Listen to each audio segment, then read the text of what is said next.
Saudari-saudaraku yang terkasih, di tengah kerumitan dan kebingungan hidup, kita membutuhkan suatu kompas atau petunjuk arah.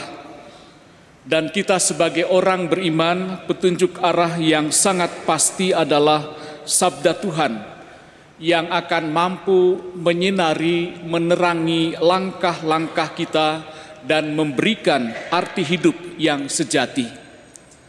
Sabda itu bukan hanya sekedar gagasan, tetapi juga mengubah cara pandang kita dan memampukan kita untuk menjalani hidup dalam cinta kasih serta keberanian. Dalam bacaan pertama hari ini, Yesaya menggambarkan dunia yang kacau balau, lumpuh dan haus akan kelegaan karena dosa. Dampak dosa melampaui orang-orang yang melakukannya. Mereka melumpuhkan dan melukai kita semua. Mereka juga tidak menghadapi dunia liar pasca kejatuhan dengan semua kekuatan yang mereka miliki sebelumnya. Dosa akhirnya melukai mereka dan melumpuhkan mereka. Tanda orang lumpuh sembuh dan tanah yang gersang menjadi subur, semuanya adalah tanda penebusan yang akan datang dan dihadirkan dalam diri Yesus. Santo Yakobus dalam bacaan kedua hari ini mengingatkan kita akan aspek mendasar dari Yesus Kristus ini.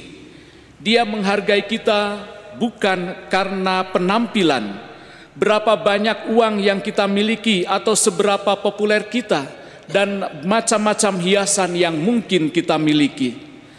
Yesus melihat lebih dalam. Yang penting baginya bukanlah apa yang kita miliki, tetapi siapa kita.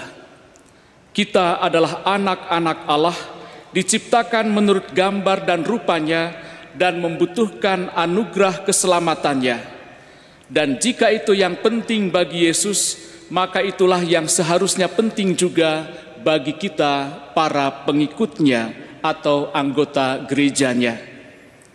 Kita melihat kemarin ya Bapak Paus kita dengan jamnya yang sangat sederhana, katanya ya sekitar 150 sampai 200 ribu rupiah kalau dirupiahkan. Lalu sepatunya juga sepatu yang sudah tua, mungkin yang sudah bertahun-tahun dipakai oleh beliau. Mungkin kalau masuk dalam ranah bacaan Yakobus, beliau akan dianggap sebagai orang yang tidak layak, tidak pantas untuk duduk di depan atau di tempat-tempat terhormat. Saudari-saudaraku yang terkasih, Yakobus mau mengajak kita untuk menghadirkan sesuatu yang objektif, sesuatu yang bukan dipandang dari apa yang kita miliki atau penampilan-penampilan tertentu. Itulah mengapa Santo Yakobus memberikan pelajaran bahwa kita harus memperlakukan semua orang dengan rasa hormat yang tulus, terlepas dari seperti apa penampilan mereka atau apa yang dapat mereka lakukan untuk kita. Ketika kita menilai orang lain hanya dari penampilan, konflik alami antara kepribadian, ras, dan pendapat menyebabkan perpecahan, menyebabkan kepersaingan dan adanya kebencian.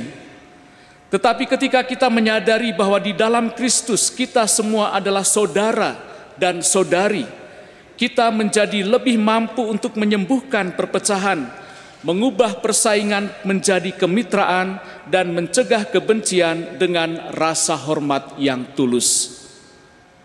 Dan Dia mengundang kita untuk mengikuti teladannya, tidak menilai dari penampilan tetapi dengan iman. Dan mungkin contoh terbaik dari semuanya adalah Ekaristi yang kita rayakan bersama ini. Saat kita menerima komuni kudus, di luar atau tampak luarnya itu hanya roti putih, tipis, ya mungkin juga tawar rasanya, rapuh, ya mudah pecah. Tetapi di balik penampilan yang rapuh, mudah pecah, tipis, itu muncul Tuhan dan hadir Tuhan sendiri yang adalah Yesus Juru Selamat kita. Melalui pembaptisan, setiap orang dalam gereja, kaya atau miskin, memiliki martabat sebagai saudara atau saudari di dalam Kristus. Tuhan kita datang untuk memulihkan martabat yang hilang karena dosa. Dan sebagai orang percaya, kita berusaha untuk mengakui martabat itu dalam diri setiap orang, kaya atau miskin, sehat atau sakit, dibaptis atau tidak. Sebagai pengikutnya, kita semua dipanggil untuk meniru kasih universal Kristus, kasih yang melampaui penampilan. Paus Fransiskus dalam Misa Kudus di Stadion Bung Karno kemarin menyampaikan pesan penting tentang persaudaraan dan kesatuan. Beliau mengajak kita semua, umat Katolik di Indonesia khususnya, untuk senantiasa mendengar dan menghidupi sabda Tuhan dalam kehidupan sehari-hari.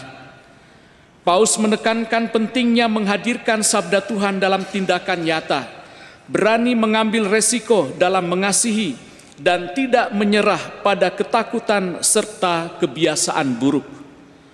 Beliau juga menyoroti perlunya membangun peradaban perdamaian dan persaudaraan di tengah masyarakat.